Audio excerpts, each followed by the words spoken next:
सुरत माहि रचो संसारा, सुरत करे तब उतरे पारा। एक चीज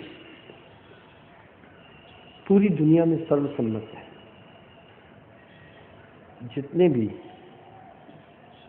आचार्य, योगेश्वर, तपस्वी हुए, सबने ध्यान को महत्व दिया। आखिर ये ध्यान क्या है?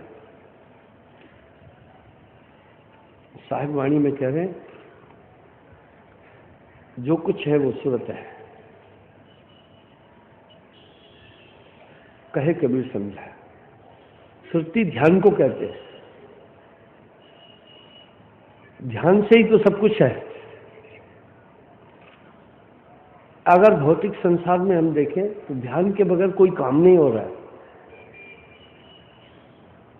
चलना है तो भी ध्यान चाहिए, बोलना है तो भी ध्यान ठीक चाहिए, सुनना है तो भी ध्यान चाहिए, लिखना है तो भी ध्यान चाहिए, बातचीत करना है तो भी ध्यान चाहिए, जितने भी काम करने हैं तभी भी ध्यान चाहिए। इसका मतलब है ध्यान एक बड़ी विशेष चीज है। देखते हैं ये ध्यान क्या है,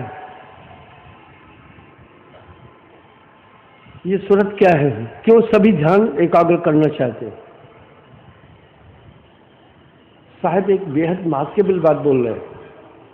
सुरत रूप देखो निर्धारा, मन बुद्धि चित्त पवन से न्यारा। जो हमारा ध्यान है ये मन, बुद्धि, चित्त, अहंकार, इनसे परे आपको ध्यान होगा।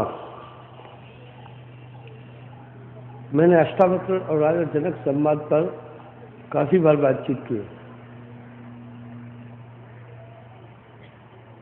जब अष्टावक्र ने कहा मुझे आत्मा का ज्ञान पल भर में कौन देगा,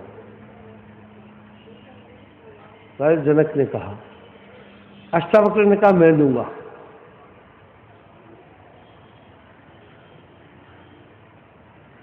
उन्होंने कहा ठीक है। अष्टावक्र ने जनक से कहा, हे जनक, जब आत्मज्ञान ले रहे हो पहले संकल्प करो, तन मन धन मुझे दो। जनक ने कहा महाराज तन मन धन दिया?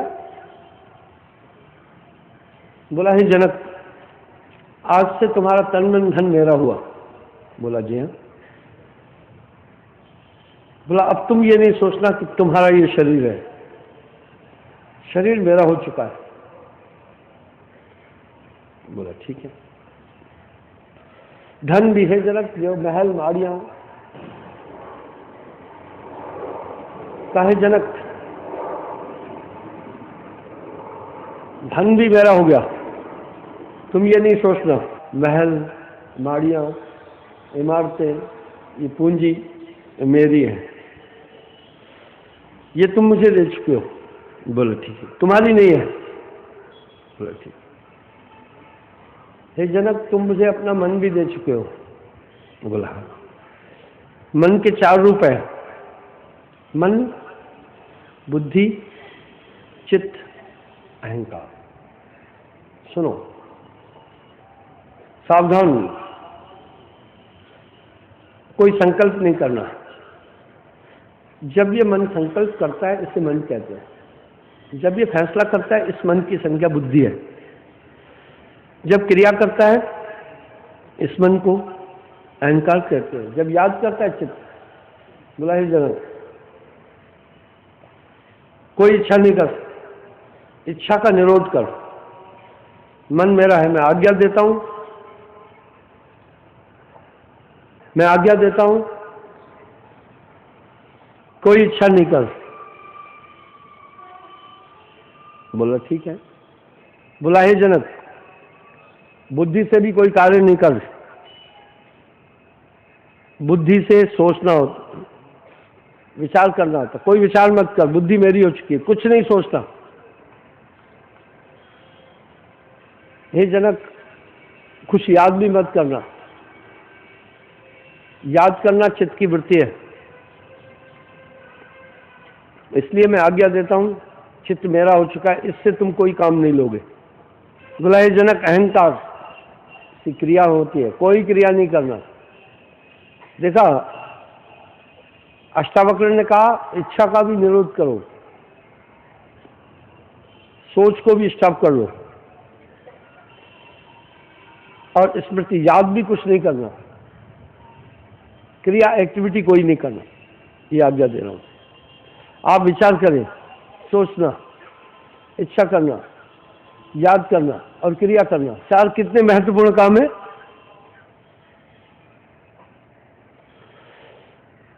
ये चारों महत्वपूर्ण है। इन चारों कार्यों के लिए हमारी आत्मा ऊर्जा लगती है, हमारा ध्यान लगता है। ध्यान मुख्य ऊर्जा है। बोला हे जनक, अब तुम रुको, एकाग्र होकर के अपने में देखो, बाकी क्या बचा है। थोड़ा आप चिंतन करें। जब मन का संकल्प रुक गया, हमेशा संकल्प होता रहता है, वो स्टॉप हो गया। आदमी एक कदम रखता है, उसका भी फैसला करता है,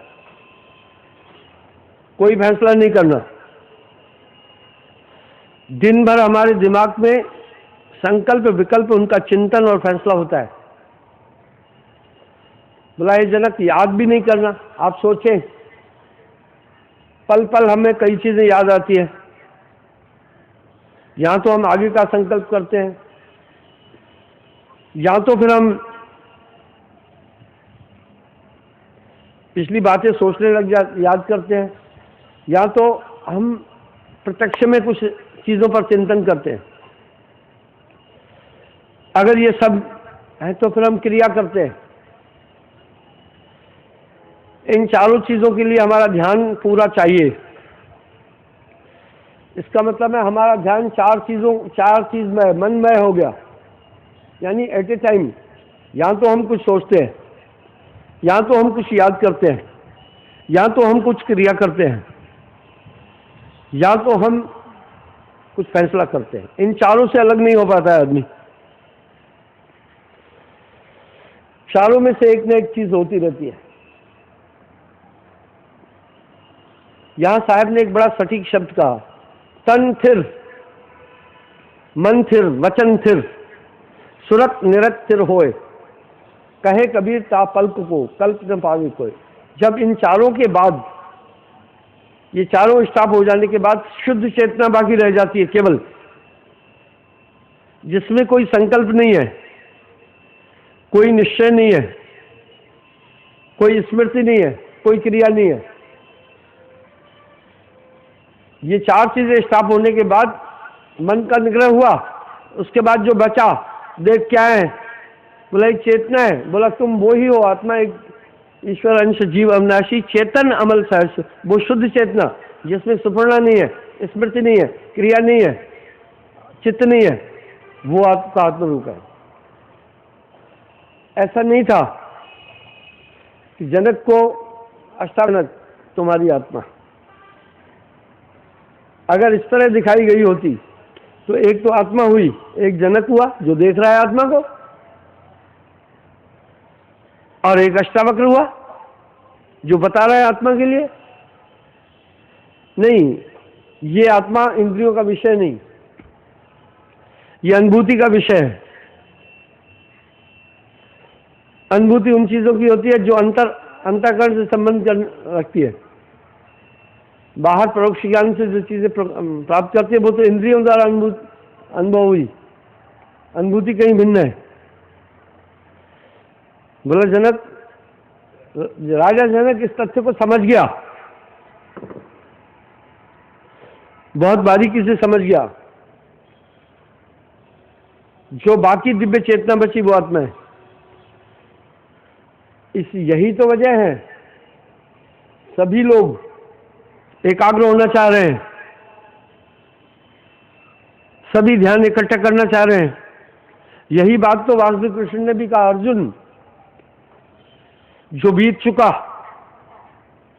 भूत वो निरर्थक, उसका कोई महत्व नहीं है।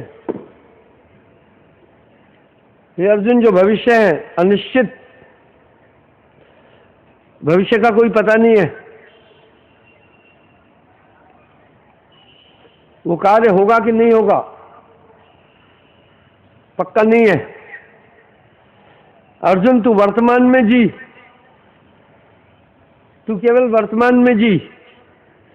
वर्तमान में जीने का मतलब आत्मा में ही केवल हो जा, वहां आनंद है।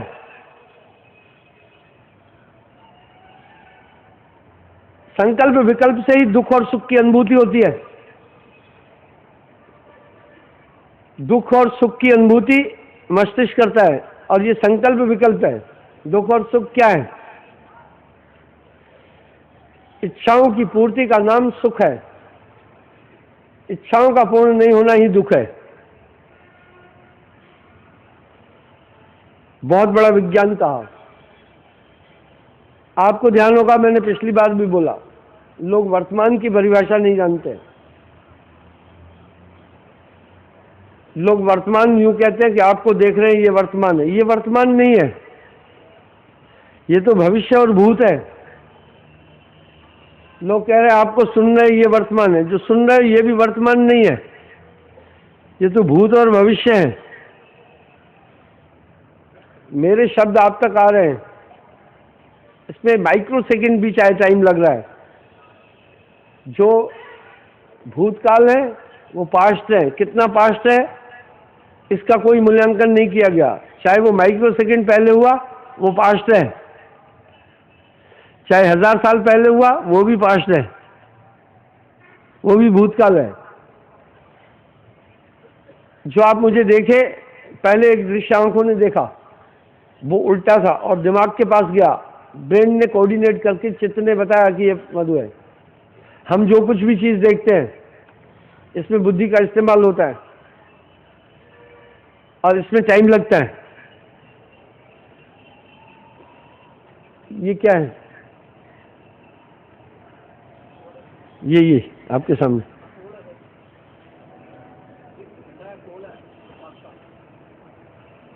वर्मा जी ने कहा ये पोल है। आपको कैसे पता चला ये पोल है?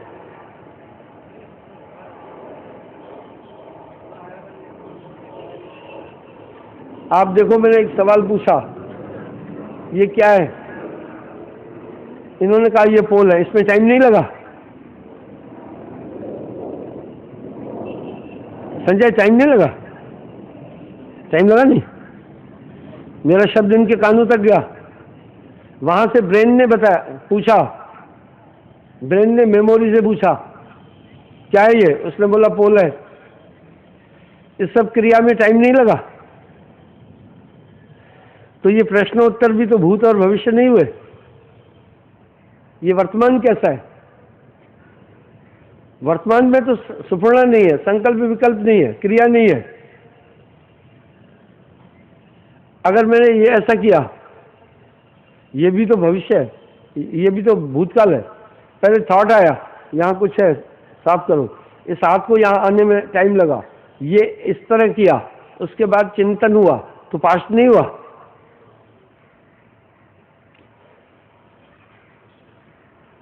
वासुदेव कृष्ण ने जो वर्तमान की संज्ञा दी, अर्जुन केवल वर्तमान में जियो।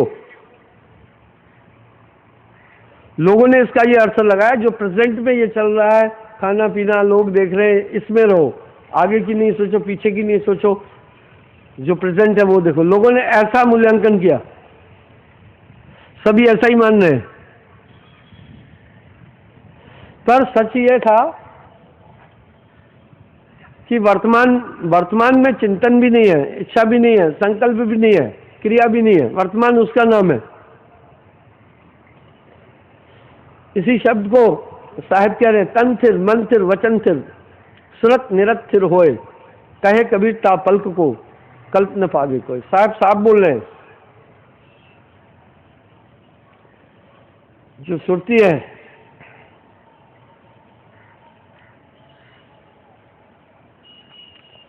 मन बुद्धि चित्त अहंकार से कतई परे है। सीधी बात हुई, कि हमारे इस आत्म रूप में सबसे बड़ा व्यवधान डालने वाला मन नहीं हुआ। हम मन ही के कारण तो प्रेजेंट में नहीं हो पा रहे ना। यहां साहब बोल रहे हैं तेरा बैरी कोई नहीं, तेरा बैरी मन, जीव के संग मन काल को वासा, अज्ञानी नर गए विश्वासा।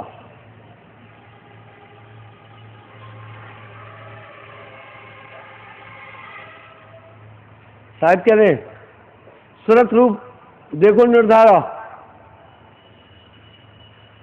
मन बुद्धि चित्त पवन से न्यारा। 5 तत्व की रचना यही, इनते सूरत जो आए विधेयी।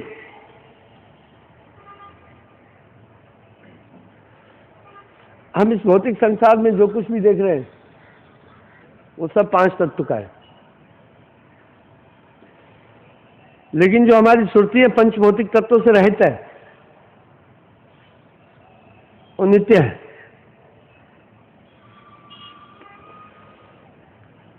मन को भी पंच भौतिक तत्वों में बोला। मन शून्य और निराकार में निवास करता है, पर मन है, कौतुक है, मन दिख नहीं रहा है, रहस्य है, पर मन है। स्थूल रूप से पवन हम देख नहीं पाते, खुशबू अनुभव हो रही है पर दिख नहीं रही है, नासिका उसकी अनुभूति करती है। इसी तरह आत्मा हमारी मन की अनुभूति करती है, मन दिख नहीं रहा है, पर कैसे पता चले? हमारी नासिका में एक गुण है, खुशबू का बोध कराती है। इसी प्रकार हमारे ध्यान में एक ताकत है, वो हमें बोध कराए। ये ध्यान बहुत जोरदार चीज है, एक मूल और बेसिक ऊर्जा है। पर कैसा योग है शरीर के अंदर, संकल्प उसके आया ब्रेन तक, आपको पता नहीं चला, आप उसका अनुकरण किया, बुद्धि ने निश्चय किया, इसका भी पता नहीं चला, और उसने कर्म ज्ञान इंद्रियों को आदेश दिया, इसका भी आदमी को पता नहीं चला, पर यह सब क्रिया हुई। आपकी किसी जगह पर थोड़ी खुजली हुई या कोई कीड़ा आया, हमारी त्वचा ज्ञानेंद्रिय है, खबर दी, ये सब हमारा स्थूल जो ढांचा है, पंचभौतिक जो तत्व हैं, सभी इंद्रिय हैं, मन में ओतप्रोत है। आपके दिमाग ने मच्छर को नहीं देखा, लेकिन स्किन ने, ज्ञानेंद्रिय, एक स्पंदन से दिमाग को कहा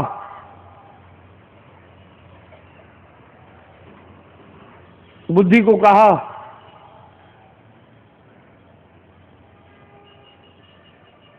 कुछ यहां पर है।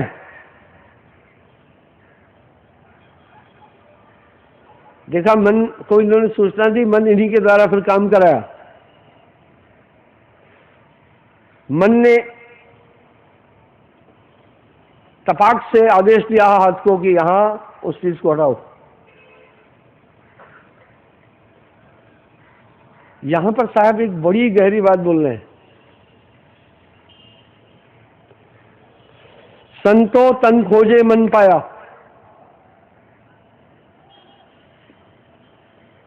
मन ही तन है, इंद्रिय मन है, ये समस्त कर्म ज्ञान इंद्रिया भी मन है, ये इसमें ओतप्रोत है। जैसे फूल में खुशबू ओतप्रोत है, तिलों में तेल ओतप्रोत है, इस तरह इंद्रियों में मन ओतप्रोत है। इनके द्वारा प्राप्त होने वाला पूरा आनंद भी इन्हीं का ही है। कितना बड़ा कौतुक है। आत्मा को किसी आनंद से कुछ नहीं लेना देना है, लेकिन जाल कितना जबरदस्त है। ये सब कार्य मन के हो रहे हैं, बदस्तूर हमारी आत्मा इस सब काम में सहयोग दे रही है। आत्मा ने अपने को मन मान लिया। ये कितना बड़ा कौतुक है, आत्मा ने अपने को शरीर मान लिया। आत्मा शरीर के सुख दुख में रम गई। हालांकि कथन सुनन के लिए हम सब कहते हैं आत्मा हमारा शरीर नाशवान है, पर ये इस भाव, इस वाक्य को अमली जामा हम नहीं पहना पा रहे। हम यही मान रहे हम हैं ही शरीर। क्रियाकलापों में हम अपने आप को आत्मा नहीं मान रहे। कथन सुनन के लिए केवल हम अपने को आत्मा मान रहे हैं। व्यवहार आचरण में हम अपने को शरीर ही मानकर जी रहे हैं। देखा ये कितना बड़ा मन का वेग है। मन कितना जबरदस्त है। ये एक बहुत बड़ा कौतुक है कि मनुष्य आत्मज्ञान को प्राप्त नहीं समझ पा रहा। आत्मा को कहां गई आत्मा? लहर सिंह की आत्मा इस शरीर में है या कहीं बाहर गई है?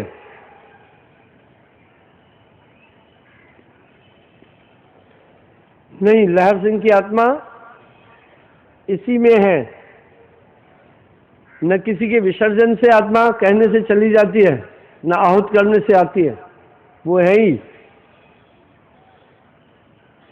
बहुत बड़ा कौतुक है। मुझ में रहकर मुझसे पर्दा। इस शरीर में आत्मा का आता पता नहीं चल रहा है,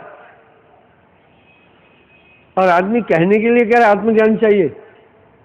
कभी ये भी चिंतन नहीं किया अपनी आत्मा की अनुभूति के लिए कौन सी रुकावटें आ रही है, कौन रुकावट डाल रहा है। ये तो तय है ना कि आपकी आत्मा कहीं चली नहीं गई है, इसी में तो है।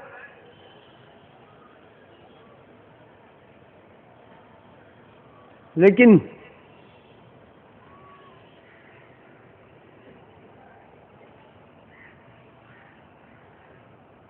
आत्मा की अनुभूति नहीं हो रही है।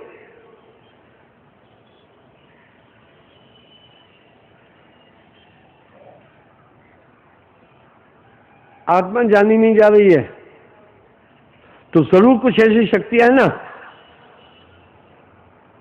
जो हमें अपनी आत्मा तक नहीं पहुंचने दे रही है।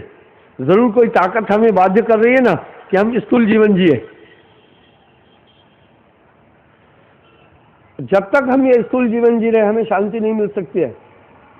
हमारा मन हमारे साथ धोखा करता है, मृग मरीचिका की तरह सुख आगे दिखाता है, क्योंकि संसार में सुख नहीं है।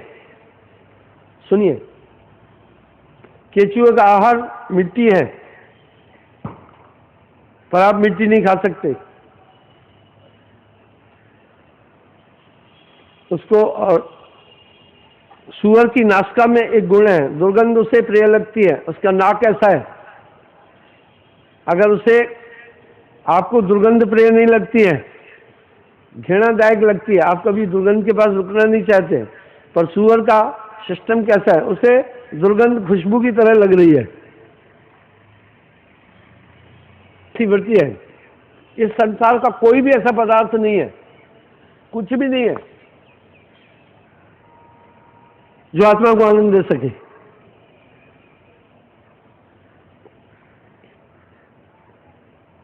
चांद के खोने के बाद चकोर अग्नि में चांद की कल्पना करके अंगारों को चबाता है कि यही चांद है।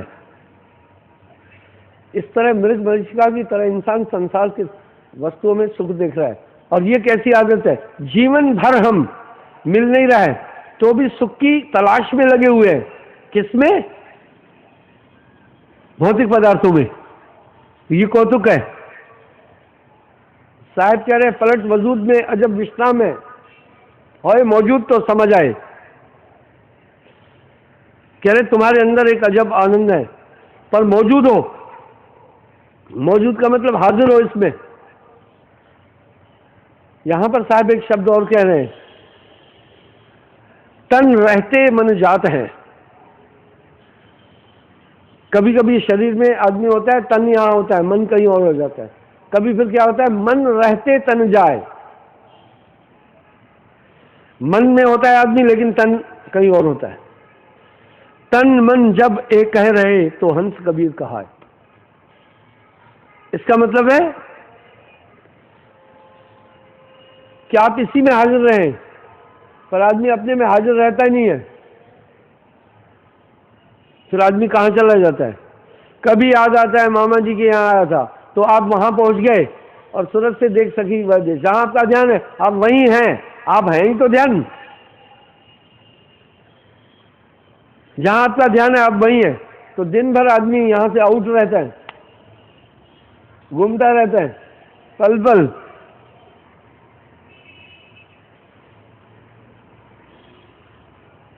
कभी स्थिर नहीं है, मन दौड़ता ही रहता है।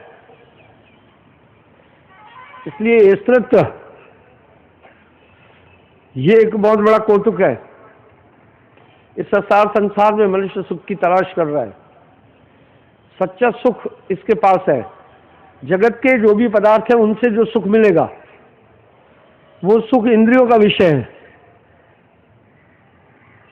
थोड़ा सा दुनिया के आनंद की तरफ ध्यान देते हैं। अगर आप थोड़ा चिंतन करके देखेंगे आखिर कहाँ आनंद मिला। ले देकर आदमी को मजा आता है, अच्छा अच्छा खाकर इसी में लगा हुआ है, कहता है बड़ा मजा आ गया। कहीं पहलवान की हट्टी पहुंच जाता है, कहीं महाजन की हट्टी पहुंच जाता है, कहीं बीकानेर वाले के यहाँ पहुंच जाता है, कहीं हल्दीराम वाले के यहाँ पहुंच जाता है, कहता है हाँ खाकर मजा आया। अब सवाल ये उठा, ये मजा कौन अनुभव कर रहा है। हमारी ये नासिका ने, कोशिकाओं ने वो अनुभूति की ब्रेन को दी। आत्मा का तो इस मजे से कोई संबंध ही नहीं था। यह आदमी फिर मजे के लिए कहीं सिनेमा नाच नौटंकी देखने चला जाता है, घूमने चला जाता है, बर्फ के सीन से। ये मजा किसको हुआ, आंखों ने देखा।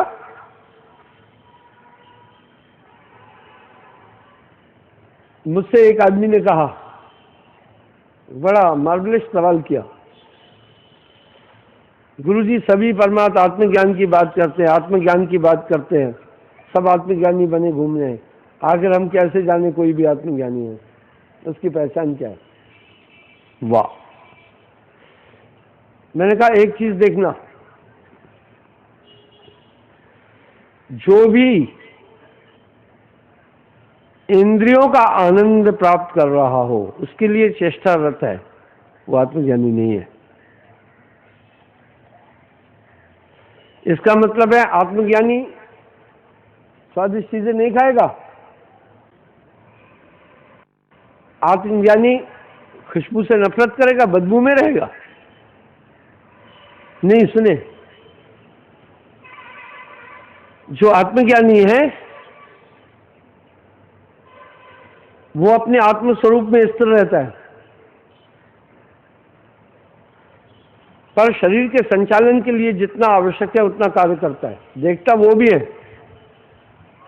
पर एक आदमी ब्लू फिल्म देखने जा रहा है, कहीं सुंदर स्त्री लड़की देखी, उसको कंसंट्रेट देख रहा है, वो एक आनंद की अनुभव। वो ऐसा नहीं, वो स्त्री को वो भी देख रहा है, लेकिन यहां उसका नजरिया अलग है और ये समझ में भी आता है। दूसरे शब्दों में आत्मज्ञानी किसी भी इंद्रिय का आनंद नहीं लेगा, किसी का भी नहीं। क्यों? आत्मज्ञानी को यह पता चल जाता है कि इन इंद्रियों के आनंद के कारण से मैं भटक रहा था, इंद्रियों के आनंद में मेरा ध्यान रमा हुआ था, इस कारण से मैं अपने निज रूप से दूर था। इसलिए वो रहते हुए भी रमता नहीं है, कमलोवत संसार में रहता है। गीते ने एक बड़ी अच्छी बात कही है, man can fool to people such time but not always. A man can fool to people such time but not always. कोई भी किसी को थोड़े टाइम के लिए बेवकूफ बना सकता है, अपनी वृत्तियां नहीं छिपाएगा। इसी तरह जो आत्मज्ञान का ढोंग करता है, ऊपर से इंद्रियों का दमन दिखाता है, पर उसके अंदर में इंद्रियों की आनंद की कांक्षा रहती है, ठीक है, आकांक्षा रहती है। सीधी सी बात है, जिस तरह भ्रमवश हम सब रस्सी को सांप समझकर भयभीत हो जाते हैं। और भय वो यथार्थ सांप को देखने से जो होता है वही मिलता है।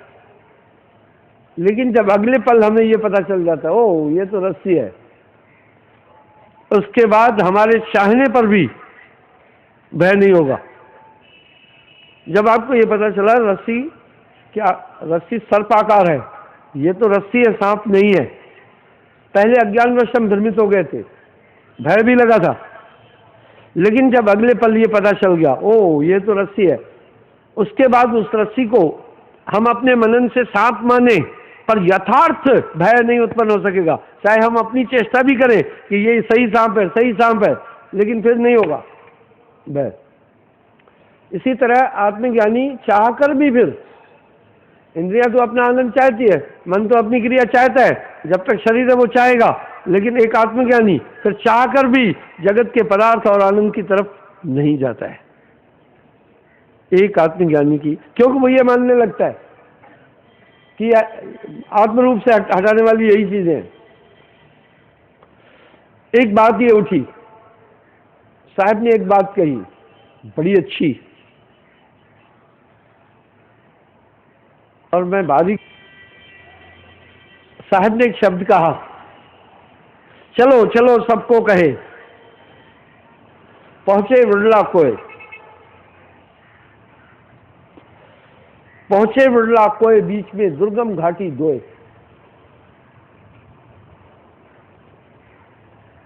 दुर्गम घाटी दोए, चलो चलो सबको कहे पहुंचे विरला कोय, पहुंचे विरला कोय बीच में दुर्गम घाटी दोए। शायद कह रहे सभी कहते हैं चलो चलो परमात्मा के पास, लेकिन पहुंचता कोई कोई है। क्यों कह रहे पहुंचे विरला कोय बीच में दुर्गम घाटी दोए? क्योंकि परमात्मा तक जाने के लिए बीच में दो बड़ी दुर्गम घाटियां, चढ़ाइयां हैं बहुत सख्त।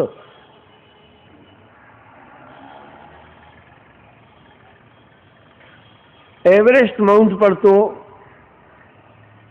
काफी लोग चढ़े होंगे,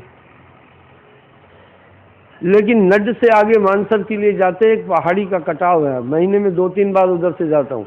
उसको देखकर मैं सोचता हूँ इस घाटी को कोई इस तरफ से चढ़ के फतेह नहीं किया होगा। माई के पुत्र ने एवरेस्ट माउंट चाहे फतेह किया होगा, इसको फतेह नहीं कर सका होगा।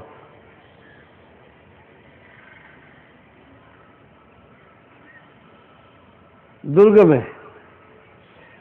इस तरह परमात्मा तक पहुंचने में दो दुर्गम घाटियां हैं, वहां आदमी स्लिप खा जाता है। ये दुर्गम घाटी क्या है? दो, कनक कामनी बीच में दुर्गम घाटी दो।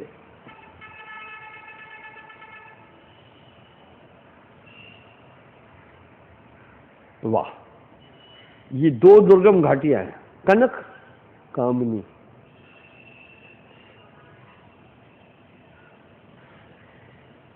कनक रुपया पैसा, कामनी नारी, इसको दामिन भी कहते हैं, स्त्री भी कहते हैं। इसके कई पर्यायवाची शब्द हैं। इसको वामिन भी कहते हैं।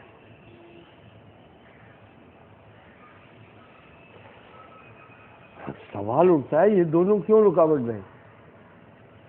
घर में इनके हाथ की रोटी खा रहे हैं, इनके द्वारा हमारा जन्म हुआ है, ये पालन पोषण कर रही है। जब मैं पूछूंगा क्या अट्रैक्शन है,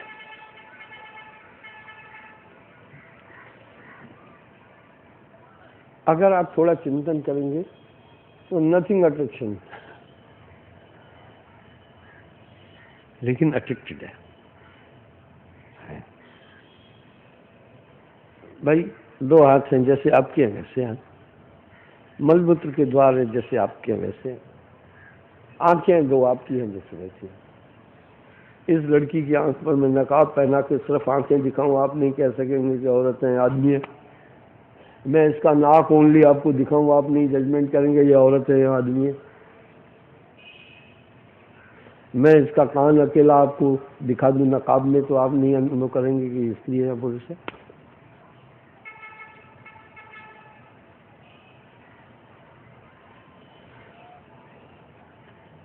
ये परमात्मा की प्राप्ति में क्यों बाधक है? और साहब ने जो बोला बहुत बारीक, आओ मैं बताता हूं।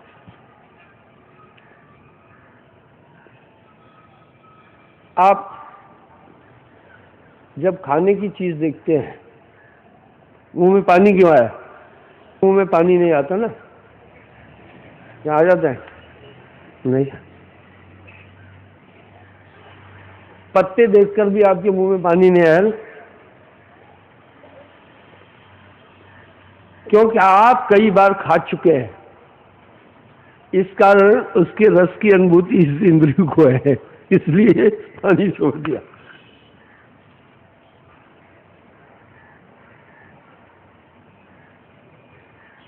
ये दो चीजें क्यों आकर्षित हैं वो बताता हूं। दुनिया के अंदर इंद्रिय आनंद है। 5 कर्म इंद्रियां हैं, 5 ज्ञान इंद्रियां हैं। हर एक का आनंद है।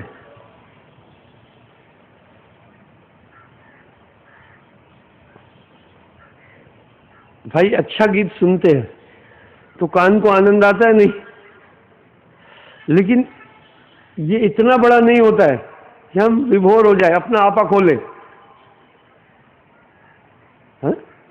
खुशबू भी हम देखिए, लेकिन हम इस खुशबू में भी इतना ज्यादा मशगूल नहीं हो जाते हैं कि अपना आपा खोल ले।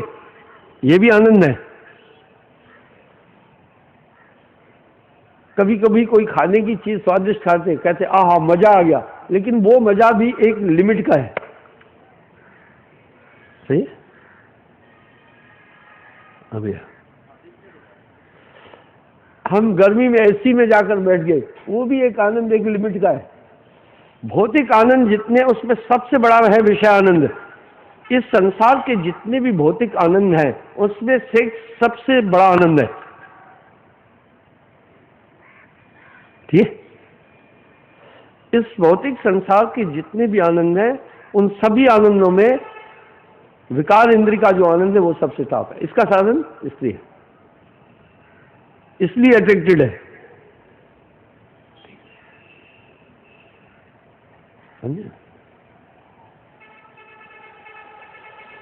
ले देकर आदमी दुनिया के अंदर जो भी मजे ढूंढ रहा है, यही तो ढूंढ रहा है। यहां तो वो घूमने निकल जाता है कश्मीर। आत्मज्ञानी है, कोई मनोरंजन नहीं देखेगा।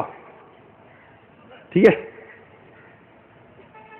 वो अपने में रहता है, उदासीन जग रहे गुसाई। हमेशा संसार को दुखों का घर। दूसरी बात यह है, इंसान इस दुनिया में क्यों जी रहा है? देखा, आज इंसान दुनिया में एक सुख की तलाश में जी रहा है। वो सोचता है सुख मिल जाए। इंसान दुनिया में सुख किस में ढूंढ रहा है? भौतिक पदार्थों में। भौतिक पदार्थों में।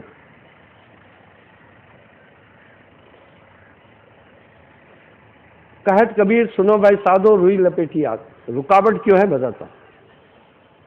मैं पूछना चाहता हूं, धन की प्रासंगिकता क्या है जिंदगी में? भाई हाथ पैरों की प्रासंगिकता है, चलने में काम आते हैं। आंखों की शरीर में प्रासंगिकता है, देखने का काम करते हैं। हाथ क्रियाएं करते हैं। धन की प्रासंगिकता क्या है? आदमी बहुत पैसा क्यों चाहता है? टी.आर. शर्मा जी, मेरा एक सवाल यह है कि हमारे पूर्वज लोग पैसे के पीछे नहीं दौड़ रहे थे?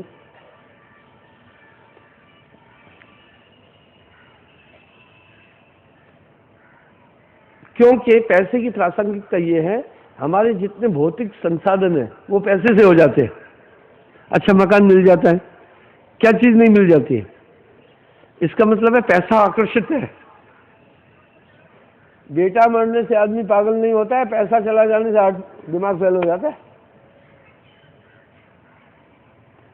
बेटा मरने पर भी आदमी मेंटली डिस्टर्ब नहीं होता है, पैसा जाने से मेंटली डिस्टर्ब हो जाता है। ये इसका अट्रैक्शन इतना है, मुझे ये दिखता है। इसका अट्रैक्शन बचपन से हमारे साथ है, हम सब जानते। माताएं बच्चे को हाथ में पैसा देती है, मेरे पास लाती, कहती है गुरु महाराज को मत्था टेको, वो मत्था टेक देता है, सर इतना कीमती रख लेता है, पैसा नहीं रखता है जो हाथ में है। मां खींचती है, वो नहीं रखना चाहता। वो मान जानता है इससे मुझे माल मिलता है। मैं आपको एक बात बताता हूं, धन से इसलिए इंसान प्रेम करता है कि ये भौतिक सभी विलासिताओं का साधन है। एक सन्यासी धन इसलिए नहीं रख रहा है, उसे विलासिता नहीं चाहिए, ठीक है। आप देखना उसका पैसे में रुझान है तो पक्का आत्मज्ञानी नहीं है, वो आत्मज्ञानी नहीं हो सकता है। पैसे की प्रासंगिकता है धन शारीरिक सुखों की उपलब्धि। हाँ आवश्यकता है तो बस पूरी तवज्जो इन दो चीजों में लगा रखिए। वजह क्या है, 70 साल का आदमी उसके बाद भी अपनी दाढ़ी बाल काले कर रहा है, अभी भी वो सोच रहा है ना कोई मुझ पर आकर्षित हो जाए। आखिर उसका इरादा क्या है? अभी सवाल उठाना। 80 साल की बुढ़िया नेल पॉलिश और लिपस्टिक क्यों लगा रही है? जब शरीर ने तौबा कर दिया तो इसके बाद फिर आगे क्या मामला है? मन बूढ़ा नहीं हो रहा है ना, सीधी सी तो बात है ना।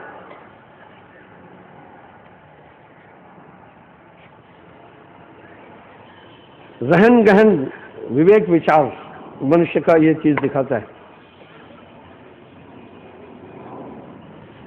इंसान दुनिया में फकत एक चीज के लिए जी रहा है, मजे के लिए, और ये ऐसी पिपासा बुझती नहीं है। इंद्रियों की बनावट ऐसी है, ये कभी शांत नहीं होगी। जैसे जलती लकड़ी में घृत दो तो और भपकेगी। जितना इंद्रियों का आनंद भोगोगे ये बढ़ता जाएगा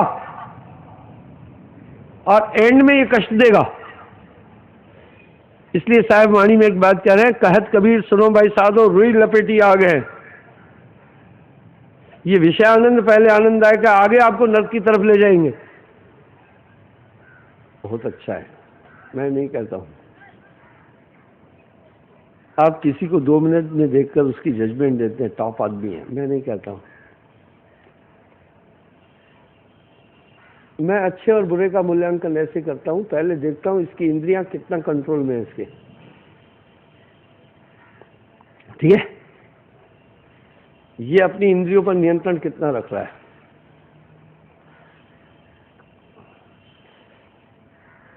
इसका इंद्री 7.5 साल का है, इसका ओन सेल्फ पर कंट्रोल कितना है, मैं ये देख रहा हूं। साहब ने एक शब्द कहा, काम क्रोध लोभ, काम क्रोध लोभ मोह अहंकारा। काम क्रोध लोभ मोह अहंकारा, साधु सोई जो इनको मारा, ठीक है।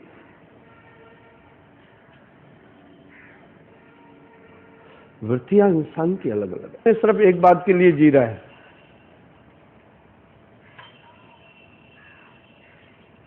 आखिर हम बेसिक चीज की तरफ चलते हैं। हम में ये भावना क्यों आती है हम स्मार्ट लगे? जरूर कहीं ना कहीं हमारे अंतःकरण में सूक्ष्म या स्थूल रूप में वासना का प्रस्फुटन होता है, ठीक है। एक सन्यासी अपना होलिया क्यों बिगाड़ रहा है? ये बच्चे पर ही थोड़ी कह रहा हूं, ये तो फिर भी सादगी वाला है, हमारा बच्चा है। लड़के लोग क्या क्या पहन के घूम रहे हैं, लोग लड़कियों की पोशाक पर सवाल उठाते हैं, लड़के कम है क्या? दरअसल हमारा जीवन वासना पर डिपेंड है। वासना का उद्गम ही इच्छा है, ठीक है। इच्छा और वासना में कोई अंतर नहीं है। न मेरा अभिप्राय इस बच्चे का अपमान करना है, न किसी का। यहां साहब एक बात कह रहे, चाह मिटी चिंता मिटी, मनवा बेपरवाह, वही शान शाह है जिसको ना ही चाह। इसके पीछे एक और कारण है, आत्मा बहुत सुंदर है, इसलिए ये सुंदरता में रही हुई है। शरीर में रह करके भी ये कुरूपता स्वीकार नहीं कर रही है, क्योंकि ये शाही है। जो शाही लोग कंगाल भी हो जाते हैं ना, शाही बना नहीं छोड़ते। जी सब क्या ख्याल है? वो शाही लोग चाहे कंगाल भी हो जाए, शाही बना अंदर से नहीं जाता है। तो आत्मा है ही बड़ी प्रिय, इसलिए आत्मा अपना वो शाही बना नहीं छोड़ रही है, इसका बड़ा जलवा है। तो एक आत्मज्ञानी पलट वजूद में अपने में आ जाता है, वहां बड़ा आनंद है। उसको ये सभी चीजें पीड़ादायक लगती है। आप कांटों पर क्यों नहीं चल रहे? आपको पता है ना ये पीड़ादायक है। इसी तरह एक आत्मज्ञानी इंद्रियों के आनंद की तरफ नहीं जाता है। वो जानता है मेरे जन्म मरण का कारण ही स्थूल इंद्रियों का सुख है, इसलिए वो जीता है, खाता भी है, चलता भी है, देखता भी है।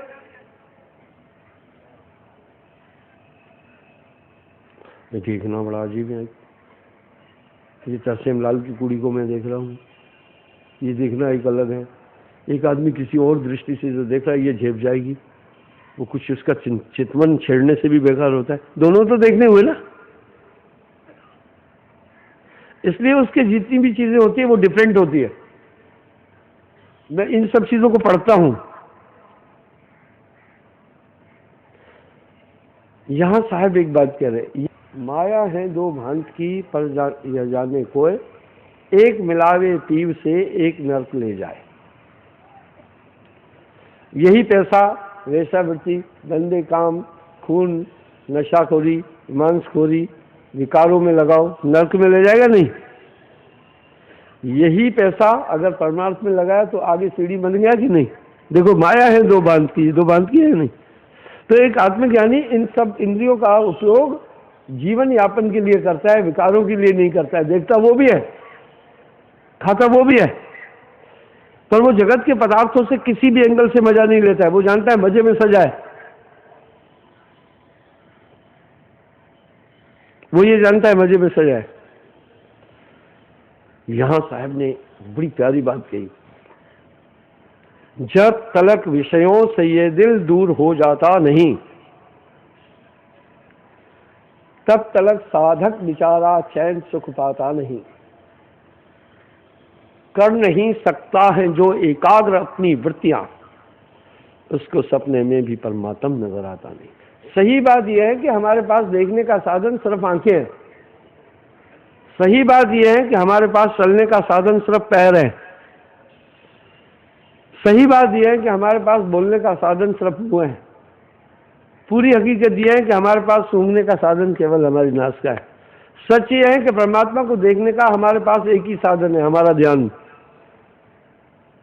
ये कहां घूम रहा है ये देख लेना। अगर दुनिया में घूम रहा है तो आप उस तरफ नहीं है। आप हर जगह से घूम करके घर में क्यों पहुंचते हो? आपको वहां क्या है? आपको वहां पूरी सुविधा है। डीसी साहब जानता है कि शाम को घर पहुंचूंगा, डीसीआनी भोजन की थाली लेकर हाजिर होगी। कपड़े लत्ते मुझे वहां धोए हुए मिलेंगे। मेरी जीवन की और भौतिक शरीर की जो आवश्यकताएं वहां पर पूरी है। आप घूमकर वहीं आते हैं ना, आपको वहां सुविधा नजर आती है ना। इस तरह एक आत्मज्ञानी को स्वरूप में आनंद मिलता है, इसलिए वो बाहर भटकता नहीं है, वो अपने स्वरूप में स्थित हो जाता है। घर में हम इसलिए जाते हैं, वहां सभी सुविधाएं हैं। जहां असुविधा है आप नहीं जाना चाहेंगे ना, संसाधन है। इसी तरह आत्मस्वरूप में एक विशिष्ट आनंद है। हाँ, बाजार में भी भोजन मिल सकता है, सब चीजें मिल सकती है, लेकिन जो घर में बात है वो अलग है। इसलिए साहब कह रहे पलट वजूद में अपने घर में आ, आत्मा तुम्हारा घर है, उसमें आ, अजब विश्राम है, मौजूद तो समझ आए, बाज के भटकते सिद्ध ना आई। बाज कस्तूरी नाभि बसे मूर्ख मृगा भटक भटक कर मूल खोए। इस तरह ये आत्मा के अंदर आनंद निहित है, पर ये बाहरी संसार के विषयों में आनंद को ढूंढ रही है। जो जगत के आनंद है वो सब क्षणिक है, उनका फिर अभिप्राय अंतोगत्वा दुख है।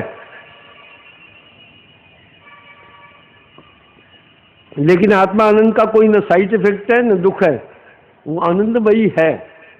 आप तो आनंद स्वरूप है। जो दूसरी बात आपको ये दिमाग में रखना है हमेशा, बहुत मुश्किल से मानव तन मिला है, बड़ा दुर्लभ है, बड़ा दुर्लभ, इसको खोना नहीं है,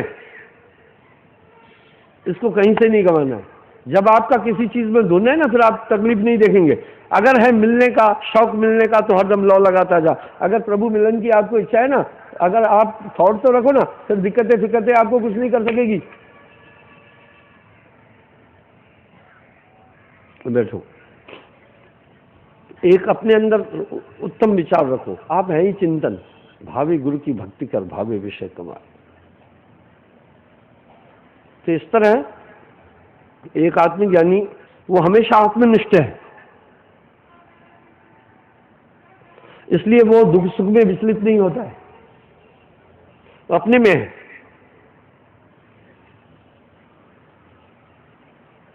वो अपने में है, अपने वजूद में है। ऊबना, खुश होना, दुखी होना, ये मन की अवस्था है। एक रंग में जो रहे ऐसा वर्णा कोई कबीरा, ऐसा वर्णा कोई। दूसरी एक बात बताऊंगा तो आप आश्चर्य करेंगे। आत्मज्ञानी आत्मनिष्ठ है, फिर वो संकल्प शक्ति से भी काम चल जाएगा। सबकी गठरी लाल है, कोई नहीं कंगाल। जो इच्छा किया ही माही, प्रभु कृपा कुछ दुर्लभ नहीं। जिस संकल्प को पूरे भरोसे से करोगे वो होगा।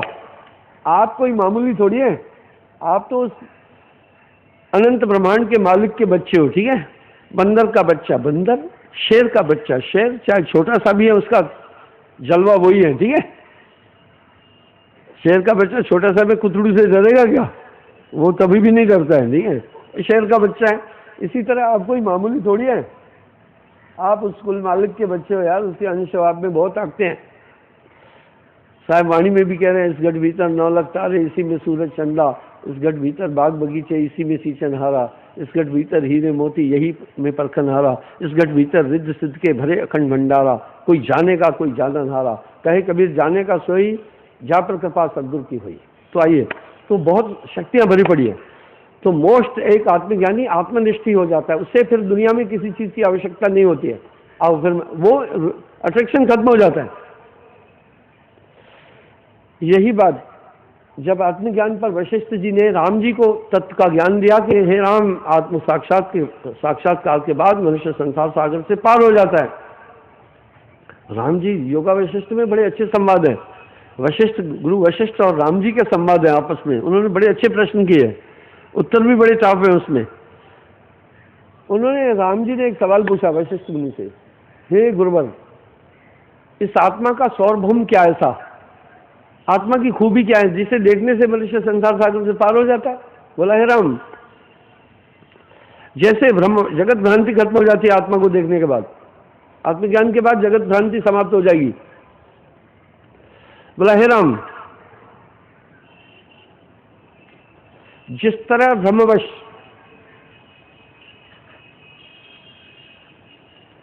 हम रस्सी में सर्प की कल्पना करके भयभीत होते हैं, अगले पल जब पता चल जाता ओ ये तो रस्सी है, भय निवृत्त हो जाता। आत्मज्ञान के बाद में संसार के पदार्थों का आकर्षण समाप्त हो जाता है, जगत असार हो जाता है। क्योंकि हे राम, आत्मा का स्वरूप ऐसा है जहां जगत का पदार्थ कोई पहुंच ही नहीं सकता, जगत के पदार्थ का कोई स्थान ही नहीं है। क्योंकि जब वो आत्मस्वरूप को अनुभव करता है वो अलग हो जाता है। अब पहले देखते हैं कि साथ तक बिना सदगुरु के आदमी पहुंचेगा ही नहीं। रामकृष्ण से को बड़ा, तिन भी तो गुरु कीन, 3 लोक के नायका गुरु आगे आदमी। आप कहेंगे गुरु आत्मज्ञान देता है, और आप कहाँ पहुंचे हैं मैं बताता हूं। आप तो आत्मज्ञानी है, आप मामूली नहीं है, आप आत्मज्ञानी है। कहेंगे हाय हमें पता ही नहीं है, हमें आत्मज्ञान और हम आत्मज्ञानी। आप आत्मज्ञानी है। आप कहेंगे बहला रहे हो क्या? नहीं, आप आत्मज्ञानी है। आप भरोसा करो, आप आत्मज्ञानी है। आपने सोचा होगा आत्मा कहीं चमकता हुआ एक सितारा और प्रकाशमय चीज होगी। आत्मा एक दिव्य चीज है। आप कैसे आत्मज्ञानी है मैं बताता हूं। इस दुनिया का हर आदमी जीता है तो मन बनकर जीता है। आप आत्मज्ञानी हैं, मैं आपको बताता हूं। उसको मन और आत्मा का पता नहीं चलता है। आत्मा का ज्ञान कोई भौतिक स्थूल ज्ञान नहीं है। अध्यात्म ज्ञान अलग चीज है। सुनो, आप पक्के आत्मज्ञानी हैं। आपको शंका हो सकती है, मुझे शंका नहीं है। आत्मज्ञानी की पहचान, जो आत्मज्ञानी होता है वो संसार को असार और स्वप्नवत मानता है। संसार में रहता हुआ भी सुख दुख से भिन्न होता है। आपके रहन सहन, आपके गुण, आपकी पूरी वृत्तियां देखो आत्मज्ञानी की है या नहीं है। वो इंद्रिय अतीत हो जाता है, इंद्रियों के आनंद में लिप्त नहीं होता। सभी विषयों का भोग करता हुआ भी राजा जनक की तरह वो निर्लिप्त होता है और मन की पूरी वृत्तियों को ठीक से समझता है। राजा जनक आत्मज्ञानी था, विधेयी था, उसके बाद भी वो राज्य भी कर रहा था। मन को आत्मज्ञानी पूरा पढ़ता है। आपका मन आपको अब धोखा नहीं दे पा रहा है। आप मन को इतना प्यारा पढ़ रहे हैं कि क्या बताएं। अब आपको संसार स्वप्नवत लग रहा है। जगत के पदार्थों का अट्रैक्शन अंदर से खत्म हो गया। ये सब कुछ स्वप्नवत लग रहा है। दोबारा इस संसार में आने की इच्छा ही नहीं रह गई। स्वेच्छा निर्मित तन और विश्व के पदार्थों का आकर्षण खत्म हो गया। जो जगत के पदार्थों का एक अट्रैक्शन है वो आप पर होता है, ये सब चीजें, लेकिन इफेक्टेड नहीं हो पा रहा है। जैसे किसी चीज को प्रिजर्व किया, कीड़ा तो उसके पास जाता है, उसको पकड़ता भी है लेकिन फिर छोड़ देता है। इस तरह ये सब हमले आप पर होते हैं, लेकिन आप अलग हैं। ये सब चीज आपको प्रभावित नहीं कर पा रही है। दूसरा, आपको चाहे आप ये बात बोले या नहीं बोले, आपको हर दुनिया का आदमी, हर गैर सत्संगी लगता होगा वो होश में नहीं है, वो होश में नहीं है। मैं ये सिद्ध कर रहा हूं कि आप आत्मज्ञानी हैं। आइए, मेरा एक सवाल होगा अभी। लोग कहते हैं कि मेहंदी पिस करके रंग लाती है। मैं कहता हूं पीसना तो एक उपक्रम है, रंग लाना अलग चीज है। रंग तो रचने के बाद ब्लड के सर्कुलेशन से आएगा, रंग तो पीसने से नहीं आएगा।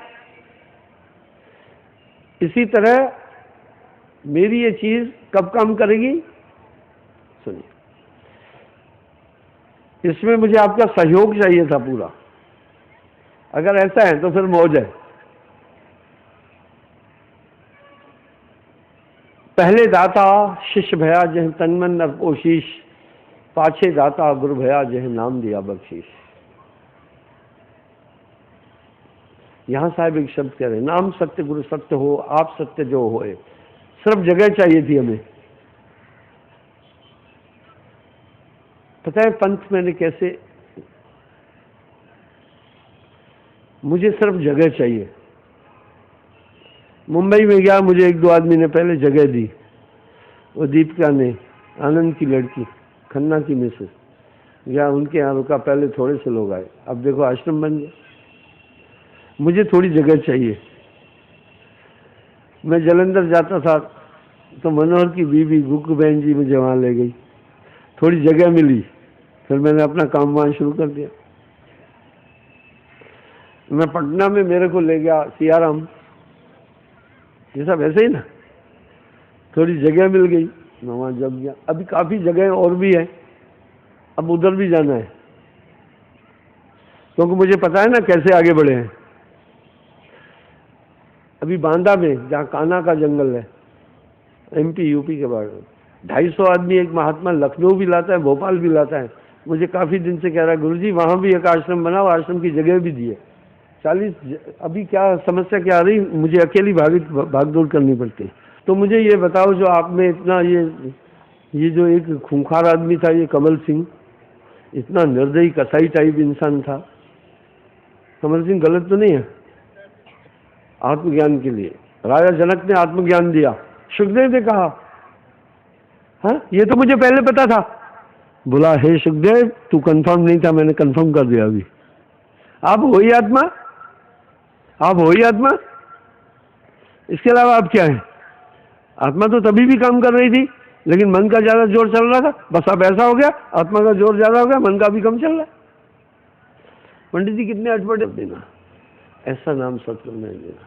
कहे कबीर सूरत बल अपने पुरुष देख, वाह